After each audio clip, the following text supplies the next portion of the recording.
ഞാൻ പോട്ടെ ഞാൻ പോട്ടെ ഞാൻ പോട്ടെ ഞാൻ പോട്ടെ. നീ അങ്ങോട്ട് നടന്നേ. വാ ഞാൻ പോവാ. ഇങ്ങോട്ടോ ഇങ്ങോട്ടോ ഇങ്ങോട്ടോ. ഞാൻ പോവാ ഞാൻ പോവാ. ഞാൻ പോയി ഞാൻ പോയി ഞാൻ പോയി ഞാൻ പോയി. എന്താ വേണ്ട മറി മറി. വാ കുഞ്ഞുങ്ങൾ വാ. പോടി വെള്ളം കുടിക്കും. ഒന്നുമില്ല വെള്ളമാ.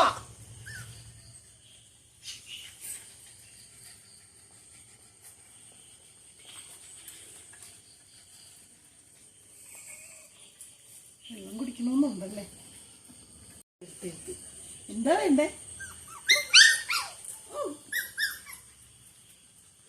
എന്റെ പൊന്നോ ഞാൻ പോട്ടെ പോട്ടെ അമ്മച്ചി പോട്ടെ. ഒരു രക്ഷയില്ല. വാ അച്ഛനെ കല്ലെടുത്ത് നിൽക്കുന്നു. അച്ഛന് അത്ര വലിയ ഇതൊന്നുമില്ല.